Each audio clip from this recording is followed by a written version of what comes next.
Welcome to Depth of Field, an independent filmmaking podcast hosted by Dr. Mike White and Shelby Hagerden, independent filmmakers and industry professionals.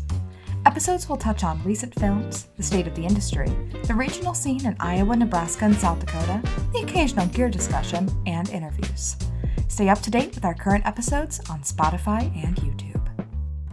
Welcome to the Depth of Field podcast. I'm Dr. Mike White. And I am Shelby Hagerden. And this is for the week of April 4th, 2024. This week on Depth of Field, we are going to talk about the New Director, New Film Fest in New York. It's a film festival you may not be aware of, but one of the most important ones in the independent film world. Mm-hmm. Also, we're going to talk about some changes in the leadership at Sundance.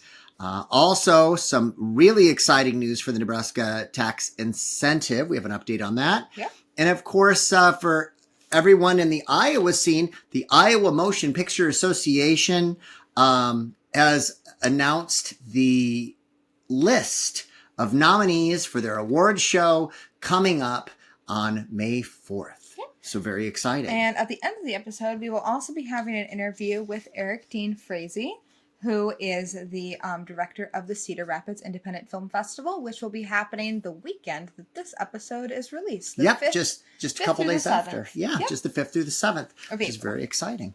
Okay, so Shelby, let's get started with national news. I want to talk about the New Directors, New Films Festival. And this is the 53rd anniversary of this festival. Mm-hmm. It's in New York. The festival is presented by Film at Lincoln Center and MoMA. Indeed. So the festival, just to give you a little bit of background, is features bold new work from first and second time feature filmmakers, and it is kind of a career launching festival. Absolutely. Oftentimes these filmmakers have, very good backgrounds to begin with. I mean, many of the films nominated this year and are being screened this year are Sundance darlings, have been international darlings. They're really great filmmakers and wonderful films. And there are 10 films in the showcase, but I really want to go ahead and focus on 5 films. Mm-hmm. And we kind of went through, we looked at the 5, we kind of looked at a couple of the writers that we admire a lot and what they covered and what they thought were kind of the 5 hot films. So first of all, we're going to start with A Different Man by Aaron Schimberg. Yeah. So this film was picked up by A24. Aaron Schimberg did attend USC. Established career, but the film is about Edward, a New York actor who undergoes an experimental facial reconstruction surgery, only to end up cast in a play about his former life, where he becomes fixated on another actor within the play. Now, and stars Sebastian Stan, which people love, Renata Rensva, and Adam Pearson. And this film really has been, by the writers, probably the favorite film that's in the festival. This is a fantastic film coming from the USC Film School. That's one of the very top film schools in the country. Also, something interesting about this film is Adam Pearson. They did not use cosmetics for that particular actor. The actor has suffered a disability in his, I shouldn't say a disability in his lifetime, but aesthetic challenges. So when we take a look at this particular film, the casting is fantastic. The representation, incredible, wonderful. The trailer is dynamite for this film, but it hasn't been distributed yet officially. It's still touring. Just picked up by A24, but no official distribution date right now. So we're really excited about that. Yeah. So awesome. The next picture is Stress Positions by Theda Hamill. This picture was picked up by Neon, and it was a Sundance darling. Mm-hmm. Shelby really loved... I'm excited about this. This is considered a screwball queer comedy, and it's Terry in a strict quarantine in his ex-husband's Brooklyn home, cares for his injured nephew, a 19-year-old Moroccan model named Bilal, drawing attention from everyone in his life. So this film, what do you think, Shelbs? I'm excited about this film. This is right up your alley. It's a queer trans film. It's very fun. It's a really different look, I think, at quarantine as well.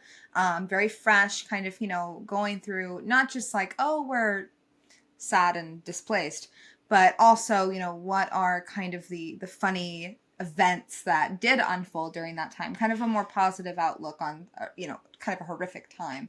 And I'm really excited about this because it is, coming from a queer perspective and somebody who I think is a really up and coming director. Yeah, and I think this was in contention for the Grand Jury Prize at Sundance. Yes.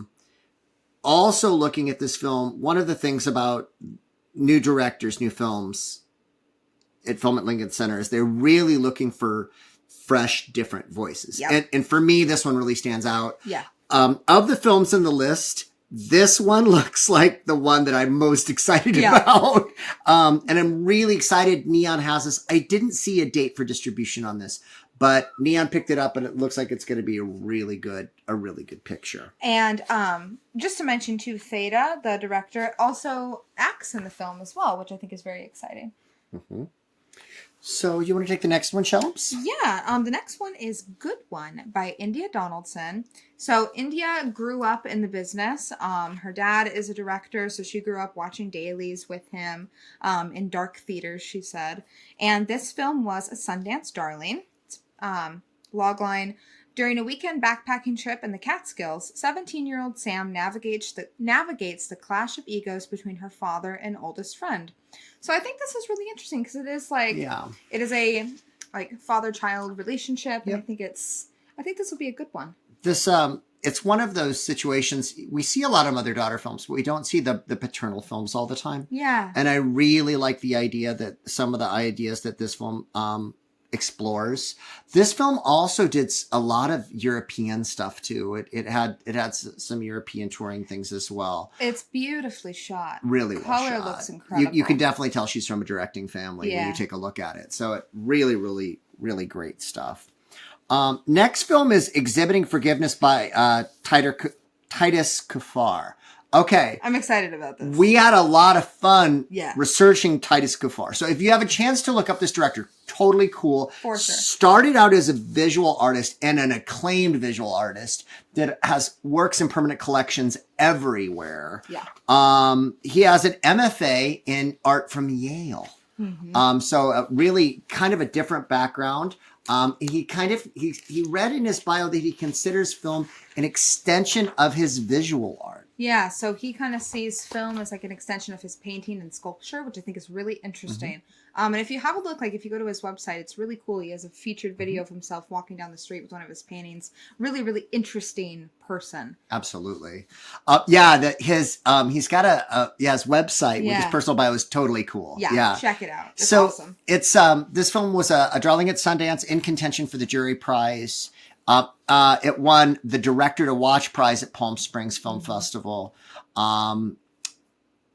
So the description is: a black artist on the path to success is derailed by an unexpected visit from his estranged father, a recovering addict desperate to reconcile. Together they struggle and learn what forgetting might be learning that forgetting might be a greater challenge than forgiving. This film looks dynamite. Yeah. I love the voice in this.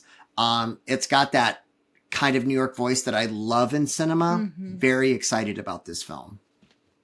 And then last film that we'll mention is Hesitation Wound by Selman Nakar. So this film was kind of an international picture. It's performed very well internationally abroad and was produced between Turkey, Spain, Romania, and France. So a really great collaboration between those countries. It did premiere at Venice, so it's obviously getting a really great kickstart.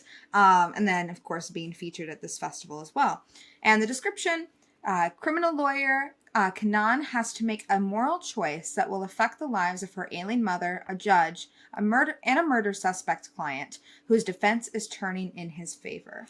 And it looks incredible. This feels like the kind of film that's right up Shelby's alley. Yeah. Multiple languages. Yeah, multiple languages all over the place. It reminds me a little bit of, we just had Anatomy of a Fall, which is another, case film as well. And I think people are really, really hungry for this kind of storytelling, which I'm very excited about. But I think this is beautiful. cinematography looks great. I'm excited about it. Good story. This looks like a dynamite film. Yeah.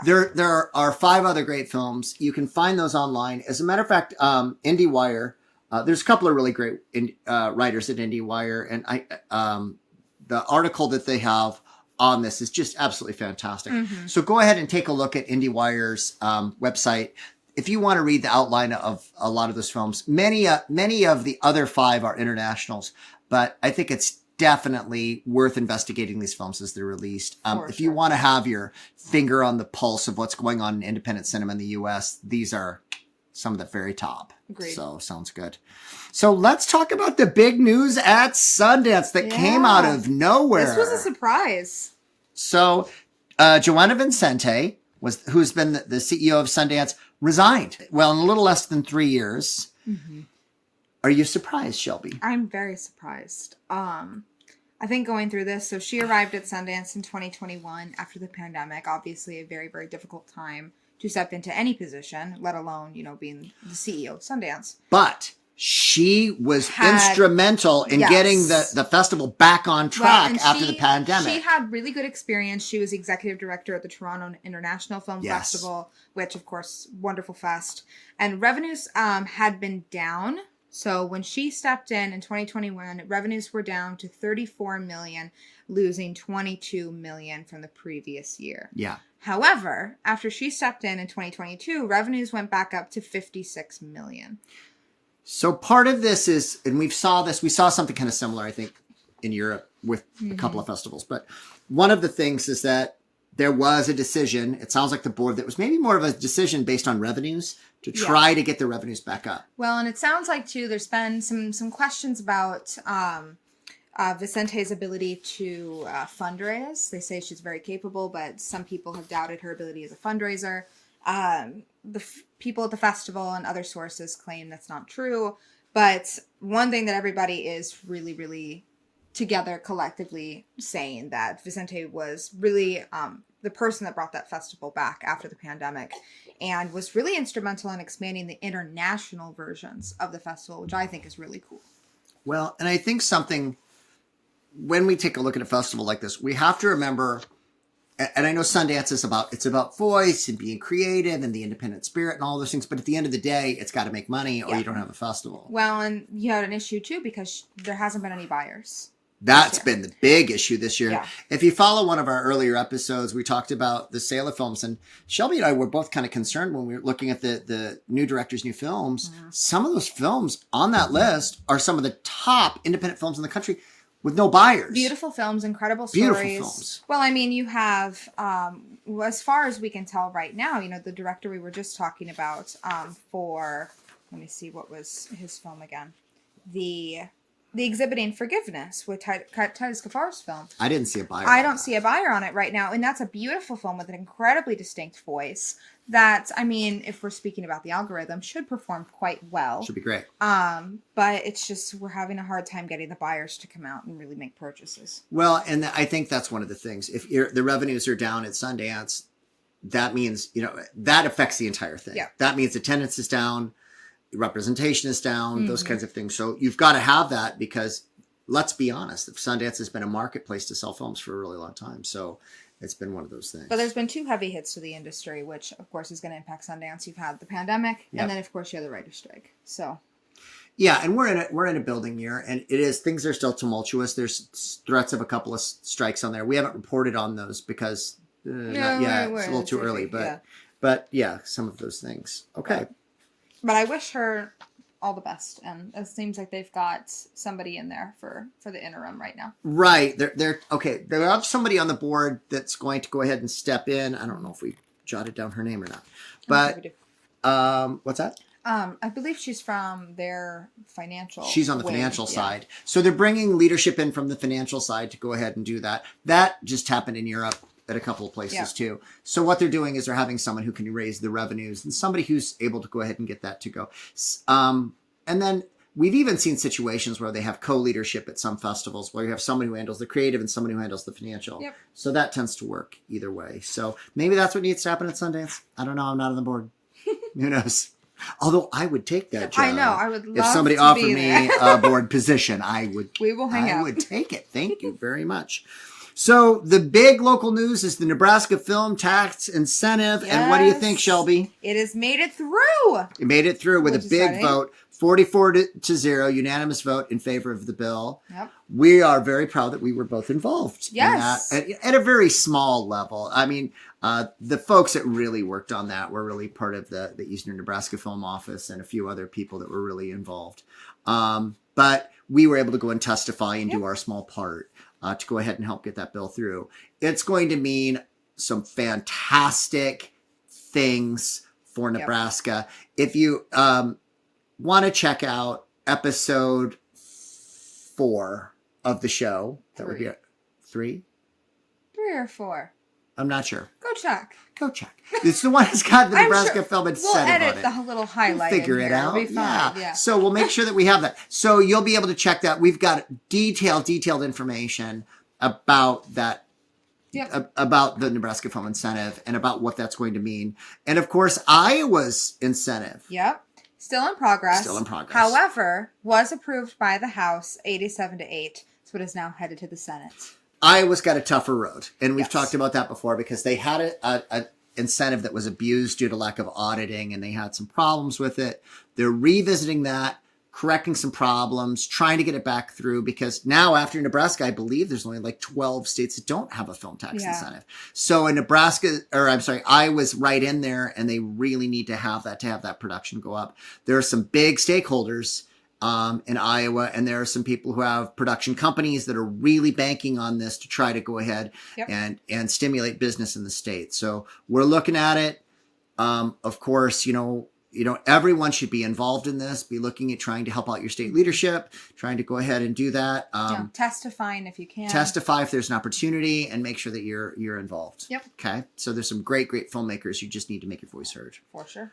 Okay, absolutely. And what was the other big news this week, Shelby? Actually, yesterday. Yes, yesterday we got the Iowa Motion Picture Association Award nominees. Yeah, and it was really great. If you don't know much about the Iowa Motion Picture Association, they have been around for, I think this is their 33rd year, I believe, 33rd or 34th year. Yeah, something like that. That they've had these awards. These awards are fantastic. They spend an extraordinary amount of time and energy. They get great judges to come in and do this. It's really wonderful, and it's a celebration of both film in the state as well as commercial production as well. So it is really, really exciting to go ahead and do this.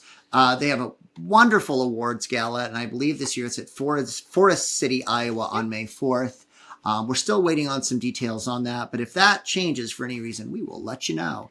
Yeah. But there were a big list of announcements that came yesterday. We can't list everything, so Shelby and I kind of drew a line in the sand, and we said we're going to do every project that had 5 nominations or more. We're going to call these the darlings this year of the festival. So we're going to start with those and we'll kind of work our way through them. So why don't you start with the first one on the list? Yeah, so starting off first with Blue Christmas. They received 6 nominations, and just shortening the length, the nominations, they did include Best Feature, Direction, Long Form, Screenplay, Acting, some other awards in there as well.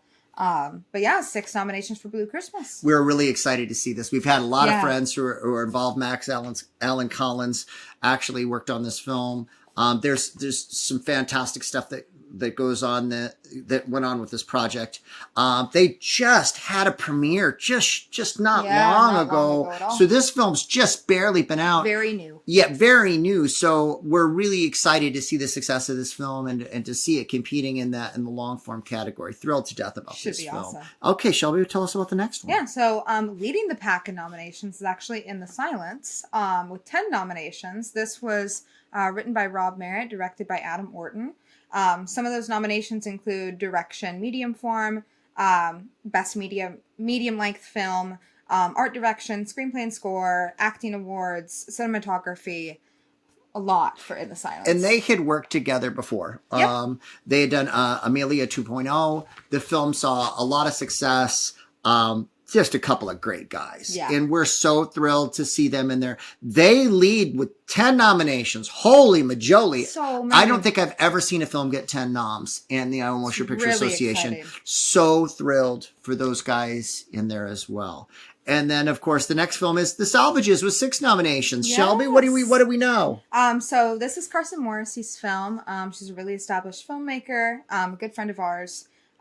These nominations include acting, direction, cinematography, score. So she is also really doing a great job of that. Really innovative, creative filmmaker. We've talked about, we've talked about her work before. Really bordering on experimental, really unique voice. Crazy unique voice. I love Lots of European influence. Really, really fun. I love seeing boundaries pushed. Yes. And I think if anyone's going to do it, it's going to be Carson. Absolutely. Yeah. All day. And then finally, our our film. The Cross, our film, which I wrote. I wrote this film. Congrats. Thank you very much. And then Shelby, of course, as always, we do everything together. So we produced the film together. We directed the film together. And it's up. What are we up for? We have 9 nominations for the film. These include Best Feature, Direction Long Form, Screenplay, Art Direction, Acting, Editing, just to name some. Yeah. And we just wanted to go ahead and state, too, we feel really honored to have our film in with the company of such great filmmakers. It's humbling all the time when we get a nomination for something to be in with these filmmakers that we admire so much. So on behalf of Shelby and I, we wanted to thank the IMPA for the nomination. We really appreciate it. Thanks for thinking of us. Okay, so really good. I'll also just say on a side note, because I'm very proud of my team, the animation studio that I work for, Made by Things, I'm a producer and writer there. Visit madebythings.com to learn more. We did very well in the animation and marketing categories, and we received 7 nominations for that. High five. Which is very exciting. And Shelby, who's so modest, she received a nomination for her screenplay, Voila, Juliet. So that's really exciting. And I'm going to brag on her for a moment. She sees great success in major screenwriting events all over the country. Thank you. So to have some local recognition, though, is an awful lot of fun. Yeah. So what else is new, Shelms? We also have a screening in Fort Dodge coming up of The Cross. So if you want to hang out with us. Yes, so the Cross is going to be screening at the Fort 8 Theater, which is part of the CEC Theaters. And we wanted to thank CEC Theaters because the CEC Theaters folks, we made a really great agreement with CEC Theaters. We're really happy to be partnering with them to go ahead and screen the film. And we're going to be screening from April 12th through the 17th. But if you want to come to a special screening on April 13th, we will be there speaking and answering questions. Absolutely. So if you want to come hang out, we'll be around. So you can see the film before IMPA. Yep. So we're going to be able to go ahead and do that. Also, if you're a filmmaking friend, send us a message because we're going to go out to dinner. We found this great restaurant. Yes. And Old Boston's. It's in an old department store in downtown Fort Dodge. That your mom used to go to. That my mom used to work in. My mom used to work there in high school. With your aunt, right? It's a hoot. And my aunt Loris used to work there. It's very cute, very fun. It's really something too where, especially if you're going to go to the Cross, I think it's really special to see that in Fort Dodge because it really is, it's home for you and your family. So it's pretty special. We consider Fort Dodge my mother's home. So if you know much about the film, they went from Lorenz, Iowa, where the film takes place, to Fort Dodge. So it was really, really fun to be there. So we're excited to bring the film to Fort Dodge to see everybody and everything. And if you want to hang out with us, Shelby and I love filmmakers. We love to hang out with you. So we can go to dinner. And of course, we can also go to the screening. Yes. And we'll have a talk back when it's over. So it'll be super fun. Extra fun. All right. On our next segment, we have a very special guest today. This is Eric Dean Freese from the Cedar Rapids Independent Film Festival. So first of all, welcome to the show. Thank you for having me.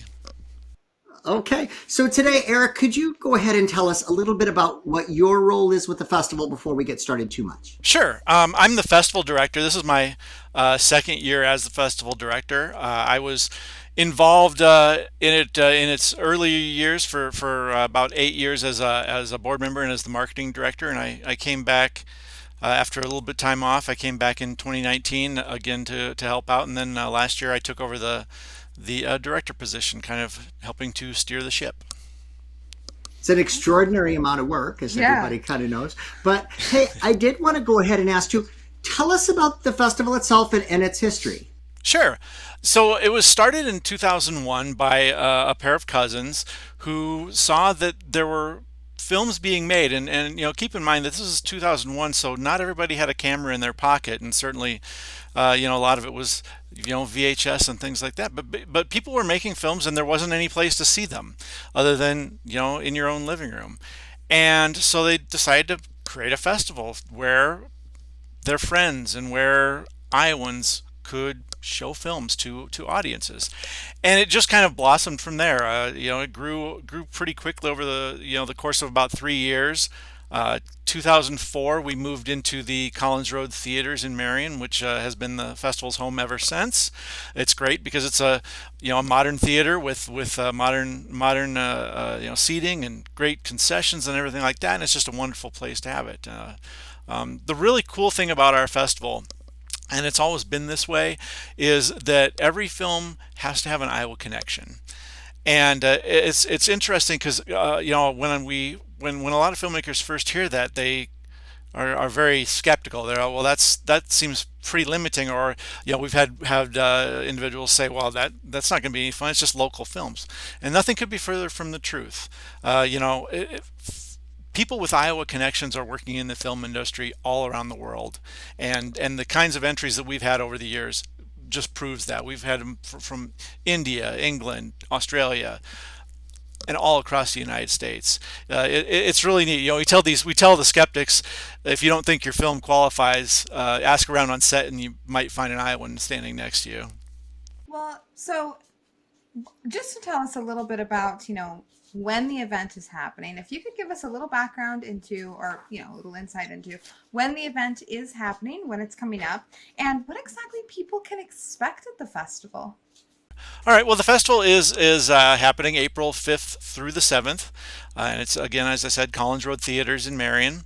And people will see a lot of variety. There's truly something for everyone. We have genres that span comedies and dramas, documentaries, animation, um, music videos. We really don't have a niche, genre wise or topic wise. It's kind of open, so you'll see a lot of variety. You get kind of an attendee gets exposure to a number of different things, subjects that they might not otherwise have had an interest in learning about, that they suddenly find themselves immersed in. And that's kind of one of the cool things that we think about film, is just kind of this opportunity for you to step into another world for a short period of time, to kind of see things through another person's eyes, or to experience another person's life, via characters or by documentary subjects or things like that.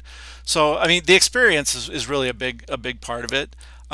We put a premium on fun. We make sure that everyone's having a good time, whether that's an attendee or whether that's a filmmaker. We want people to have a good time. That's what it's all about. Um, we show films from everything from high school students all the way up through someone who's been working in the industry for 40 years as a professional filmmaker, and all skill levels and life experiences in between. So it's really just a really neat cross section of genre and skill level and experience and story. It's an opportunity to not only for a film for filmmakers to show something that people won't necessarily see in the multiplex, but it's an opportunity for a film going public to see different stories. And a lot of them are short films, so you're not making a 2, 3, 4 hour commitment to a subject that you might not have an interest in. But hey, there's something that's 20 or 30 minutes long that I kind of want to see what that's all about. So yeah, so we just like to have a good variety. Well, Awesome. I'm traveling that weekend for one of the Collegiate National Film Festivals, the Bison Collegiate Film Festival, which is in Arkansas City, Kansas, and it's a major event for college filmmakers in the central United States. So sadly, I won't be able to attend this year. But I know there's a lot of awesome filmmakers coming because I keep getting asked. I'm like, "Are you coming? Are you coming?" And I know that there's so many awesome people that are going to be there And this we year. have So, commitments. so I think it's going to be great, though. I know there's some So, really really awesome faces. so until they over there. develop human cloning, I think I we're know. stuck. So, but also, too, I believe there an award for student filmmakers. I'm not sure if it's high school or college. There is. Yeah, we give out I think it's about 27 or 28 awards. So we give out gold and silver Eddie awards for documentary, short, feature, and freestyle. And freestyle films are music videos, video art, that kind of thing that doesn't really fit in the other category so well. And we do that across students, hobbyists. We call them pro-ams, but it's hobbyists or people that aren't working in the industry, and then the professionals who are deep into it. So yes, and we do audience choice awards and a student audience choice award, and we give out $1,000 Collins Road Theater scholarship to a promising student. So That's the thing I was thinking of. Which is Yeah, awesome. yeah, and that's outstanding. As an educator, we love to see those kinds of things. And I mean, not to toot my own horn, but I'm looking across the way here at my little trophy area, and I yeah.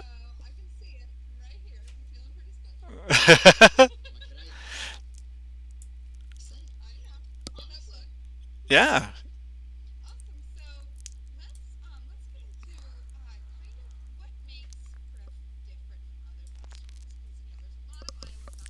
sure.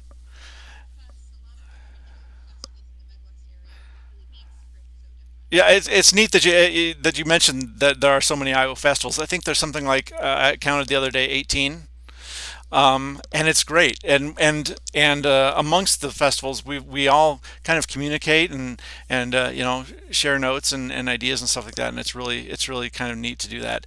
What makes us special, or our unique selling point, I guess, is that you're going to see something that's influenced by Iowa.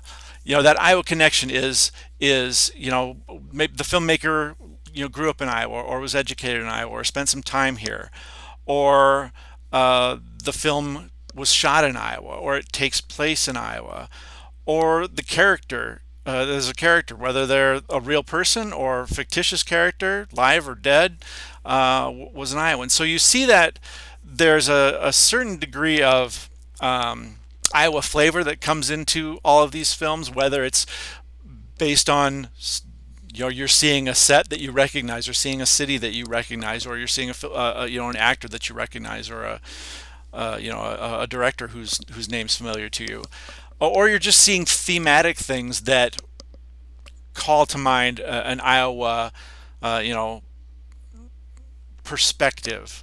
So I think that's something that we have different from most of the other festivals. I mean, a lot of the other festivals do still show Iowa films, but ours are very much. I think anyone who will come to our festival will be able to see where the filmmaker was coming from a fellow Iowan, type of perspective. So that's our big thing, and just really putting a premium on not only making sure that filmmakers have a great time, that they're enjoying themselves, but also that they get the opportunity to meet one another and network, and meet the audience, and do Q&A. And I know a lot of the festivals do Q&A and meet and greets and things like that.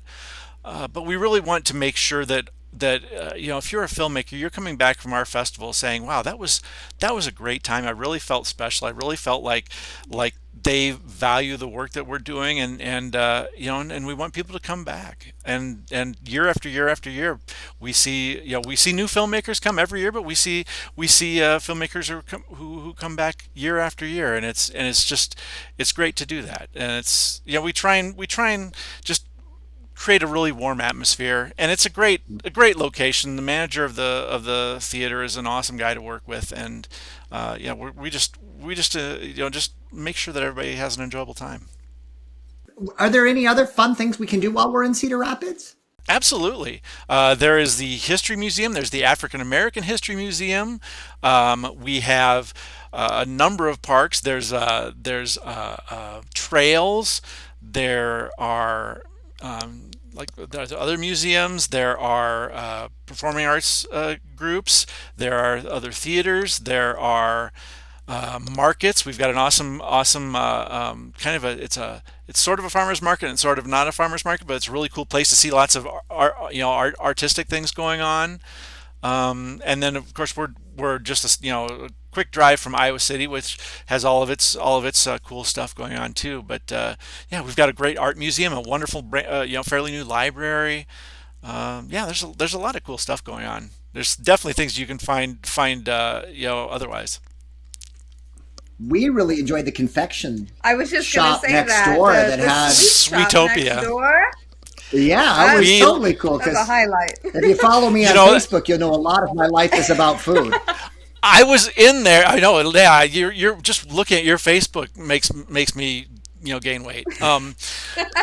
Funny thing though, I did go into Sweetopia last week, and Tina, who's the proprietor, is like, oh, I still remember the guy and the two girls that came in, and they bought a bunch of stuff, and they were just the nicest people. And I'm like, yeah, that was them. Like, so yeah. That was us. Yeah. But We're dangerous when we travel. Buy all the sweets. they are back. They are back again this year, doing sweets and pastries and things in the VIP lounge. So yeah, they're wonderful people. That's wonderful. Cool. Yeah. So yeah, that's the whole thing when we go to festivals. We're planning Where's the the restaurants food? Looking in for the food. advance because it's all about the food. But so that's great. Well, cool. Awesome. So just to reiterate, so all the listeners know, when and where is the festival one more time for Sure. everyone? It is April 5th through the 7th at Collins Road Theaters in Marion. We have films going from noon on Friday all the way through Student Cinema Sunday on Sunday. Well, thank you so much. We would like to Excellent. of course, have everyone make sure you try to get to the festival if at all possible. Mm-hmm. But we're going to see everyone in a couple of weeks for our next episode. We've got a lot of great sure. things planned. So thank you so much, Eric, for being on the show. Awesome. Thank you for listening to Depth of Field, and check us out on YouTube and Spotify, where we post new episodes every 2 weeks.